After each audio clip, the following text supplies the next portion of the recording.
तो उन गुरुओं को जैसे ये दास सन दो, वैसे तो अंडरग्राउंड तो सन 1994 से चल रहा था इनके जड़ निकालन में। इनका जो भेद था 1994 से ही दास बता रहा था, ये साधना ठीक नहीं बता रही। लेकिन सन 1999 में क्रोथा के अंदर आश्रम बनाया भक्तों ने।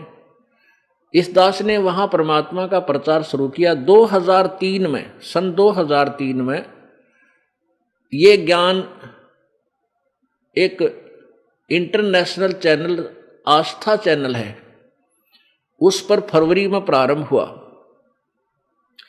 ये 6-7 महीने चला। उसके दौरान इनके शिष्यों ने जब वो साधना चैनल पर देखा, इनकी पोल खुल गई सारे संतों और पंथों की, इन्होंने हाहुल्ला मचा के और वो हमारा प्रोग्राम बंद करवा दिया। और लोगों में कहने लगे वो झूठा है, कपटी है, पाखंडी है, गुंडा है, ऐसे गुंडागर्दी करता है, आश्रम में ऐसा होता है। उनका उद्देश्य ये था कि इस रामपाल को इतना बदनाम कर दें कि लोग इसके नाम से भी नफरत करें और कोई भी शिष्य वहां व्यक्ति ना जावे, कहीं तुम्हारे इस अज्ञान की पोल जनता तक ना खुल जावे। उस उद्देश्य से लेकर के इन्होंने इस दास का विरोध शुरू किया। अब वो मुझे बदनाम करने में तो सफल हो गए, लेकिन सत्य को मिटा नहीं सकते। अब जैसे कंचन सोने के ऊपर गोबर डाल दे, टट्टी घेर दे और कह दे तो बहुत बुंडा है, निकम्मा है, एक ये किसी काम का नहीं है। लेकिन जिसको सोने की पहचान है उसको पता है उस कीचड़, उस टट्टी के डाल देने से, बिस्टा डाल देने से सोने की वैल्यू कम नहीं हो सकती। जय कंचन बिस्टा पड़े घटे नेता का मोल। अब जिसको सोने का पता है ना, टट्टी कहते उस पर जहर घेर रखा, जब वह ठाकर धो मांझ कर पछली जेब में देख डालकर डांग ठोक देगा, देखे भी कोई ना कि देखो छीन ले। तो ऐसे ही इस दास से जो परिचित हो चुकी है पुण्यात्मा, एक भी टस से मस नहीं हुई इतनी बकवाद सुनकर।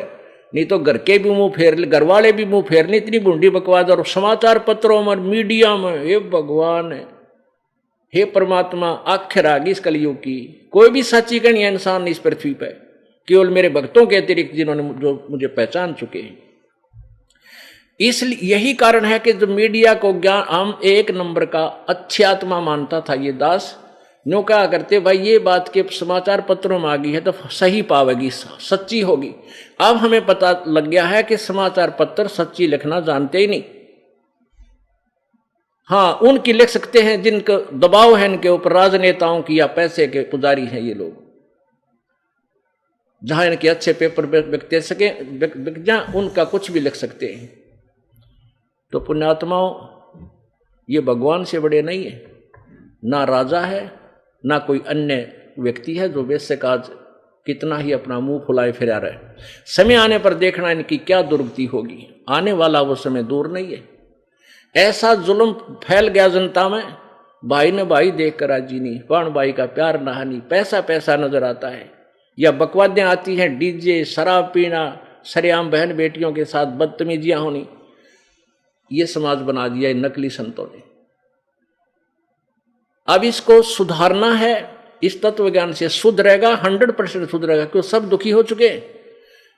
अब एक से एक बढ़िया टेलीविजन बना लिए, दिन रात गाने, फैक्स ये क्या बोलना FM के, और टेलीविजन, इसमें मोबाइल छोटा सा, इसमें पूरी फिल्म 3-3, 4-4, 10-10 घंटे की बकवाद भर के, और सब देख देख कर छक लिए।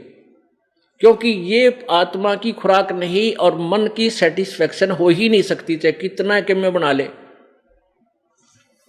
आप एक गाना बढ़िया सा चलता है कोई फिल्म में, एक बार तो सब के मुंह पर वही होता है, और हफ्ते पीछे वो कहीं चले तो भी अच्छा ना लगता।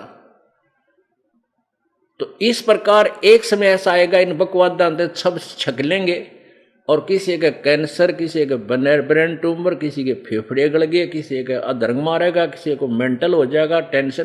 तो ये सारे की ब्रेनमेटी होगी। जब ये भौतिकवाद के परेशान किए हुए फिर आध्यात्मिकवाद को ग्रहण करते हैं, फिर ये सीधे पूछड़ होंगे इनके। जब आएंगे भगवान भी बजेंगे, ब्रह्म माटी करवा लेंगे, तो फिर ये समाज सुधरेगा। इस ज्ञान को सुनेंगे।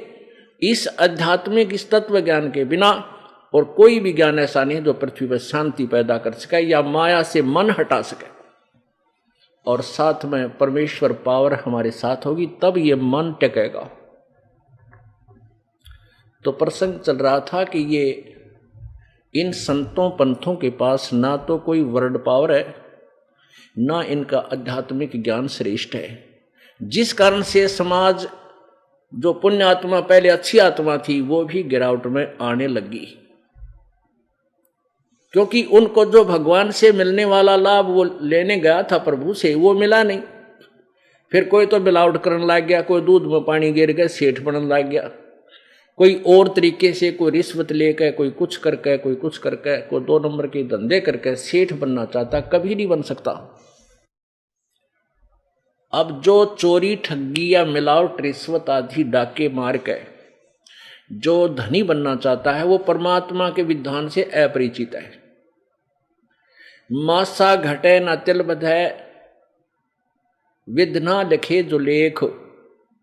परमात्मा के द्वारा लिखा गया प्रारब्ध, उसमें कोई भी परिवर्तन नहीं कर सकता।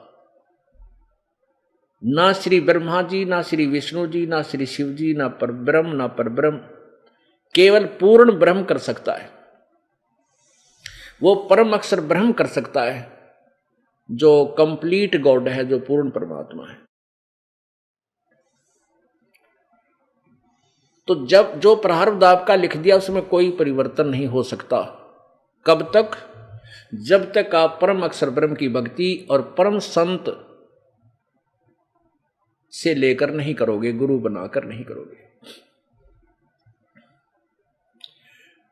और हम दुखी हो जाते हैं तो सुख प्राप्ति के लिए, कष्ट निवारण के लिए संत परमात्मा की तलाश में संत के पास जाते हैं, और वो संत जो विधि बताता हम करते भी हैं, फिर भी राहत नहीं मिलती। तो संत क्या कह देता है कि बेटा ये तो तेरा प्रारब्ध है, ये तो तुझे भोगना ही पड़ेगा।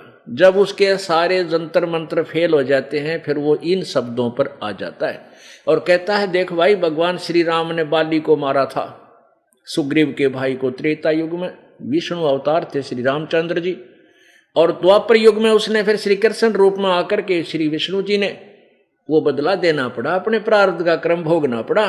और एक पारधी ने भगवान श्री कृष्ण के पैर में तीर मारकर उनकी हत्या की, बदला दिया।